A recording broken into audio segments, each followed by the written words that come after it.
Hello positive readers, it's Binta here with another book chat. This time it's for a book that probably no one even knows about, but now you do and now you should read it, called Alpha by Jus Accardo. I swear to God, y'all will not believe, I read this series, I started the series Infinity in 2016. They sent me the book, Entangled Teen sent me the book, and it was really nice of them because I didn't have to, but they sent me it and I didn't know anything about it except for what was on the back, and I read it. Greatness. I have a book chat on it. It's like a minute long. It's like spoiler free because I don't know what I was doing. But yeah, it was good. The second one I read for Booktubeathon last year, and it was good too. I didn't have a book chat about that one. I don't know why. It was just like so much stuff was happening. I was just like, let me not make one. This book deserves a book chat. Now I love the other ones. I like the other ones. I love this one. At first I was like, this is probably going to be subpar. But then I started reading it, continuing, and I just really became really invested in this book. I was reading it every day. I have a lot of notes on this book, which is crazy because it's not even that long. But I just have a lot of stuff to say, so we're going to start this before this gets too long. So read this. Anyway, even though this is the last book. Start the series, y'all. It's good. So, okay. This is the third book. So this was like where stuff is going down. So this book, it basically, at first I was mad because I remember this book and I remember liking Dylan. I didn't remember nothing else, but I remember my favorite character was Dylan. Yes, the villain, the murderer dude, he's my favorite. So I was reading the back, I was like, I thought it was going to be about him because all these other characters are unimportant. Completely forgot about the end of Omega, the second book, when Sarah and G, these new characters, doppelgangers or whatever, of like the other dimension versions of Dylan and his old girlfriend that's dead. I'm like, I forgot about them. So they're new characters. They're the characters that they're about. Every book is about like two people that are like in love but low key, and it's like really whatever.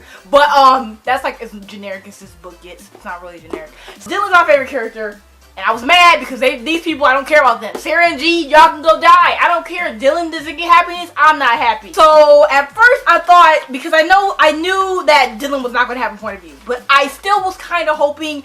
And my first note is some crap. I started this book, these notes really late, but basically they have to, this premise of this book, I'm talking crazy right now, but the premise of this book, Sarah and G has like a virus in him or something, so he's trying to, but instead of worrying about himself, obviously he's trying to find Sarah, because Sarah's with Dylan, because Dylan is trying to get Sarah to love him. Because Dylan is a sad human being who lost his girlfriend, but she's dead, and he's trying to get her back because all these other versions of Ava never love him, and it's really tragic. So obviously Sarah's like, I'm just waiting for G. I want G, and G is literally Dylan. They're the same person. They're just like different, have different backstories, whatever. So she's waiting for him, and he's gonna come save her, whatever. So him, and Cade, and them are going to go save Sarah from Dylan. And they meet up at this one time, and they're like, they see each other, but then this other bodyguard comes in, Cora's bodyguard, which is like this evil lady who wants her for something else. He pops up, and then they all skip to another world, and then Cade and G are left to just stand there looking stupid. I was like, more time with G, because I know if Sarah or G is not with Dylan at the time, Dylan is not going to be talked about because he's not important enough, apparently. I was like, yay, more Dylan time. They were in this hotel room or something, and I really forgot how this happened really, but they were like, he like kissed her or she kissed him, something, and then all of a sudden, because Cora gave Dylan this device that will literally set off the virus inside of G and make it work faster to kill him. So because as like incentive to get whatever she wanted or something, so he actually clicked the device right when they were kissing. And I was like, he knew. He was like, get off my girl. It was just funny. I was just like thinking like, ugh.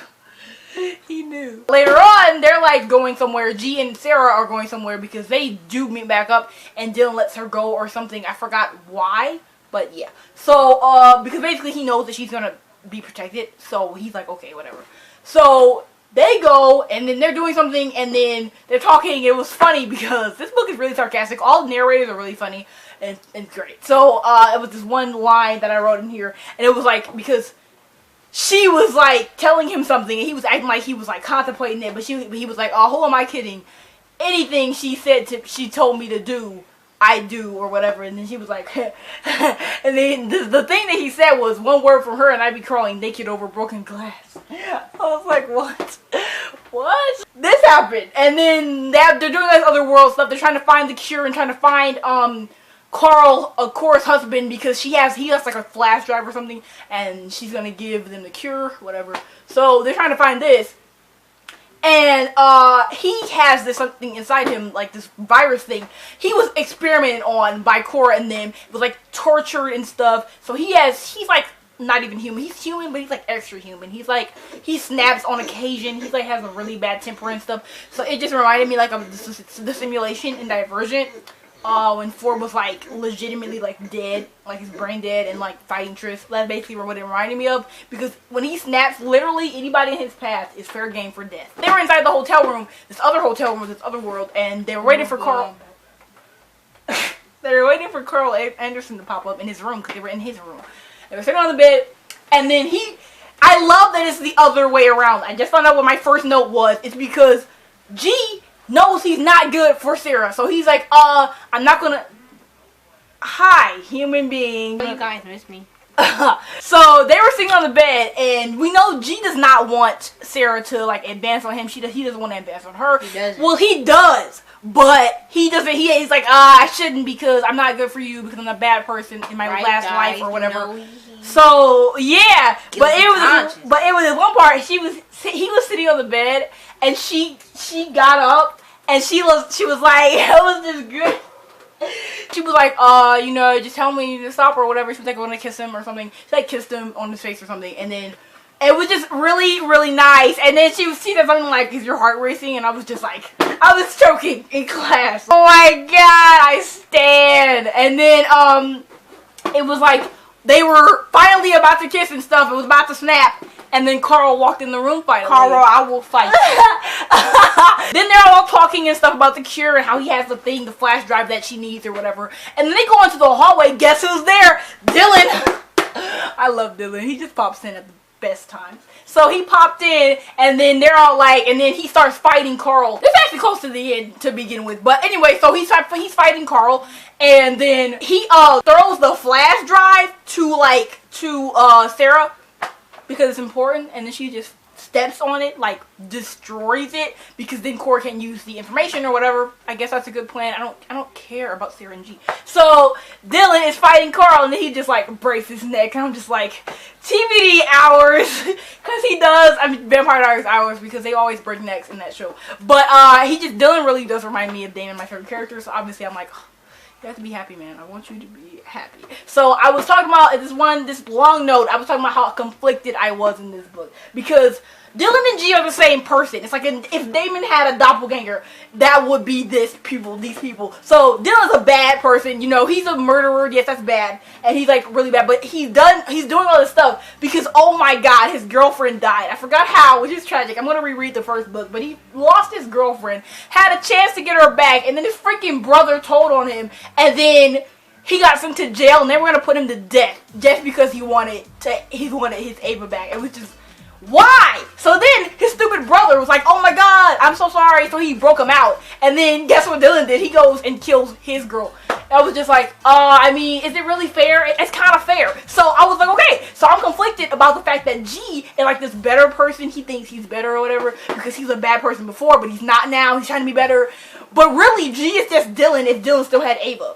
Bad people, but with Ava or with Sarah, they're like better people. G just needs to stop acting like such a saint, because he's not. And I know he does hate himself or whatever, but he always talking about, oh my God, Dylan's a monster. He's this. I'm just like, that's you, man. You can't say it. You can't. As this is going on, they broke the fast or whatever, and then Dylan and Sarah and G are talking, and they're like, so what are we gonna do? So Dylan's like, okay, the antidote. I'll give you the antidote for G's thing or whatever, for G's virus, if you like lead me to Cora or whatever. I forgot, because she broke the flash drive. They lied to him. They completely lied to him. They're like, okay, we'll do it, you know, because Cora promised him to take him back in time to a time where Ava was still alive. So obviously he's like jumping for joy at this. It's so funny because he's like this crazy person who literally doesn't believe anybody. He's like, I'm not that stupid, but like at the slightest inkling of a fact that he could get Ava back, he's like jumping on the train. It's just like really, really depressing. They promise to help him, and he's like, okay. And then they go to this other world. He doesn't know that this is actual home world where he's literally wanted on. So they arrest him, and I'm like, So they arrest him and put him in a cell. They're all in this place. They're trying to figure out how they're going to get Cora because Cora's a problem. So he's in his cell, and Sarah goes to his cell because she needs the antidote for G. And they've been having problems. I do ship them a little bit, I guess. Whatever. They're not important to me. That's what I'm not talking about. They're not important. So she goes to his cell, and she's like, whatever. They're talking.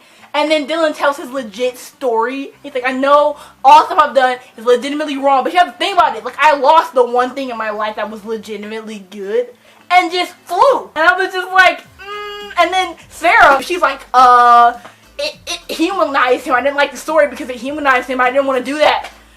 Go kill yourself. It's not even like in TVD when like they're vampires. That's literally their nature. He's a human being who snapped on everybody because he's literally got his heart soul ripped out.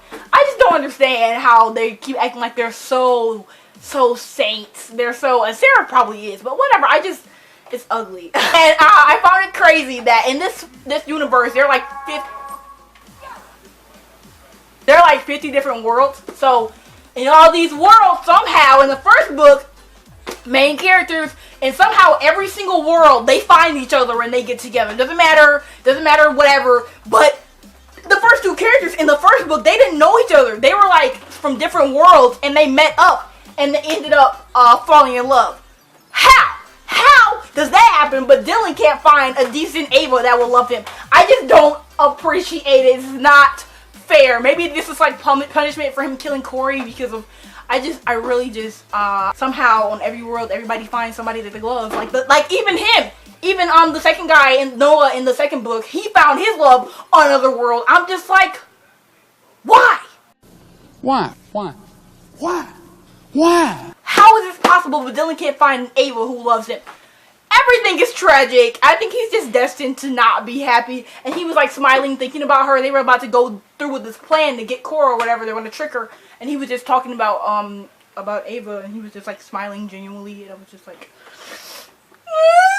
I was sitting in the hallway. This is like so recent because I just finished this. But anyway, I was standing in the hallway and I was reading this. And you know how I said that Cora promised him to take him back in time or whatever. And that's the moment I knew.